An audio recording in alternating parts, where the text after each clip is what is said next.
Hello everyone, সকলোকে পুনৰবাৰ স্বাগতম জনাইছো আজি নতুন এটা ভিডিও লৈ। আজি ভিডিওটোত আমি ইন্ডিয়ান হিষ্ট্ৰীৰ ওপৰত কেইটামান গুৰুত্বপূৰ্ণ এমসিকিউ আলোচনা কৰিম। গতিকে ভিডিওটো স্কিপ নকৰি লাষ্টলৈকে চাই থাকিব। ভিডিওটো ষ্টাৰ্ট কৰাৰ আগতে সৰু এটা ৰিকুৱেষ্ট কৰিছো, এতিয়ালৈকে আপুনি যদি আমাৰ চেনেলটো সাবস্ক্ৰাইব কৰা নাই অনুগ্ৰহ কৰি চেনেলটো সাবস্ক্ৰাইব কৰিব আৰু আপুনি যদি ফেসবুকৰ পৰা চাই আছে ফেসবুক পেজটো ফলো কৰি ল'ব। সো তেনেহলে বেছি দেৰি নকৰাকৈ আজি ভিডিওটো ষ্টাৰ্ট কৰিছো। আজি ভিডিওৰ ফাৰ্স্ট কোৱেশ্চনটো আছে, which king of Sri Lanka was a contemporary of king Ashoka of Magadha? শ্ৰীলংকাৰ কোনজন ৰজা মগধৰ ৰজা অশোকৰ সমসাময়িক আছিল?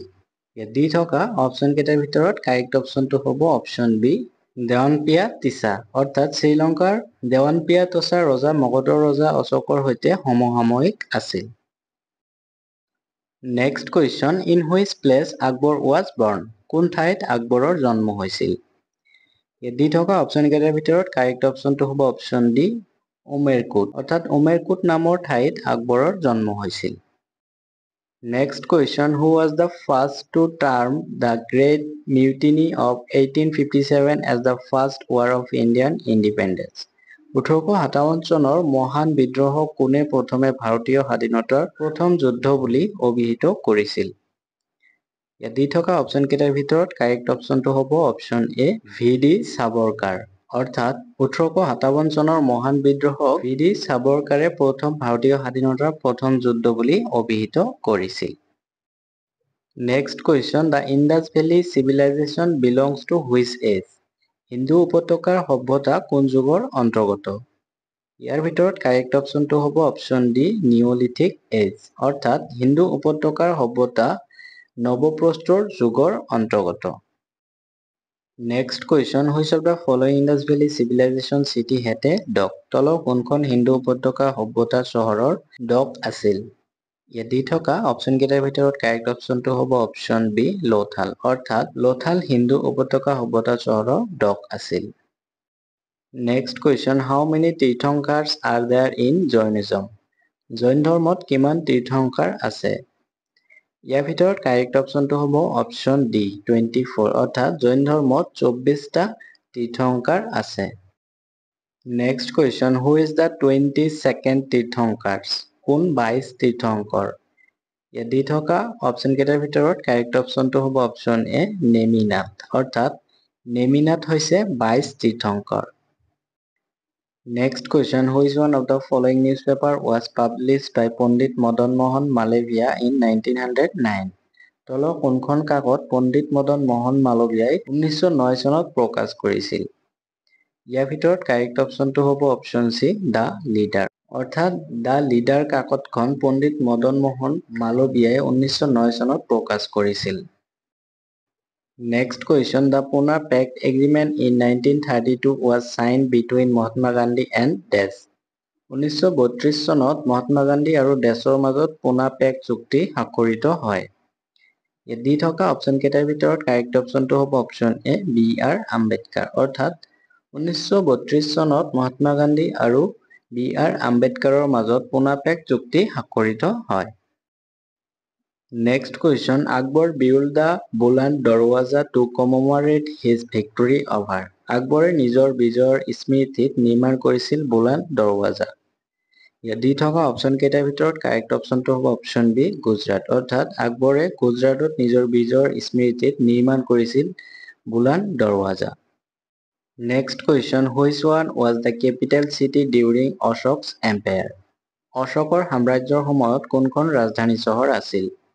ইয়াৰ ভিতৰত কাৰেক্ট অপচনটো হ'ব অপচন এ, পাটলিপুত্ৰ। অৰ্থাৎ অশোক সাম্ৰাজ্যৰ সময়ত পাটলিপুত্ৰ আছিল ৰাজধানী চহৰ। Next question, who is known as the father of local self government in India? ভাৰতত কাক স্থানীয় শাসনৰ পিতৃ বুলি জনা যায়? ইয়াত দি থকা অপচন কেইটাৰ ভিতৰত কাৰেক্ট অপচনটো হ'ব অপচন বি, লৰ্ড ৰিপন। অৰ্থাৎ ভাৰতত লৰ্ড ৰিপনক স্থানীয় শাসনৰ পিতৃ বুলি জনা যায়। Next question, who was the last Hindu ruler in the Sindh region? কোন আছিল সিন্ধ অঞ্চলৰ শেষ হিন্দু শাসক? ইয়াত দি থকা অপচন কেইটাৰ ভিতৰত কাৰেক্ট অপচনটো হ'ব অপচন এ, দহৰ। অৰ্থাৎ দহৰ আছিল সিন্ধ অঞ্চলৰ শেষ হিন্দু শাসক। Next question, the tomb of Babur is located at বাবৰৰ সমাধিস্থল আছে ডেছ। ইয়াত দি থকা অপশ্যন কেইটাৰ ভিতৰত কাৰেক্ট অপশ্যনটো হ'ব অপশ্যন এ কাবুল, অৰ্থাৎ বাবৰৰ সমাধিস্থল আছে কাবুলত। Next question, which Mughal emperor built a new city at Delhi known as Dinpana? কোনজন মোগল সম্ৰাটে দিল্লীত দিনপানা নামেৰে এখন নতুন চহৰ নিৰ্মাণ কৰিছিল? ইয়াৰ ভিতৰত কাৰেক্ট অপশ্যনটো হ'ব অপশ্যন বি হুমায়ুন, অৰ্থাৎ হুমায়ুন মোগল সম্ৰাটে দিল্লীত দিনপানা নামেৰে এখন নতুন চহৰ নিৰ্মাণ কৰিছিল। Next question, who among the following is the author of the book কিতাবুল হিন্দ? তলত উল্লেখ কৰা সকলৰ ভিতৰত কোন কিতাবুল হিন্দ নামৰ গ্ৰন্থখনৰ লেখক? ইয়াৰ ভিতৰত কাৰেক্ট অপশ্যনটো হ'ব অপশ্যন চি আল বিৰুনি, অৰ্থাৎ কিতাবুল হিন্দ নামৰ গ্ৰন্থখনৰ লেখক হৈছে আল বিৰুনি। Next question, when the sati system was abolished? কেতিয়া সতী ব্যৱস্থা বিলুপ্ত হৈছিল?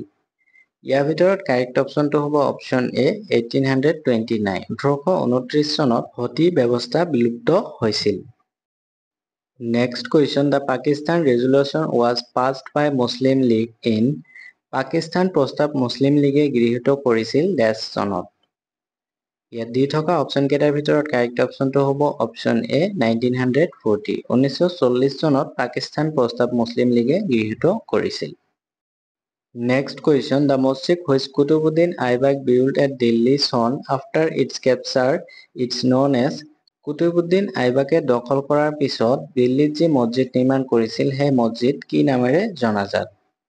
এই দি থকা অপশ্যন কেইটাৰ ভিতৰত কাৰেক্ট অপশ্যনটো হ'ব অপশ্যন চি কুৱাতুল ইছলাম, অৰ্থাৎ কুতুবুদ্দিন আইবাকে দখল কৰাৰ পিছত দিল্লীত যি মছজিদ নিৰ্মাণ কৰিছিলে সেই মছজিদক কুৱাতুল ইছলাম নামেৰে জনাজাত।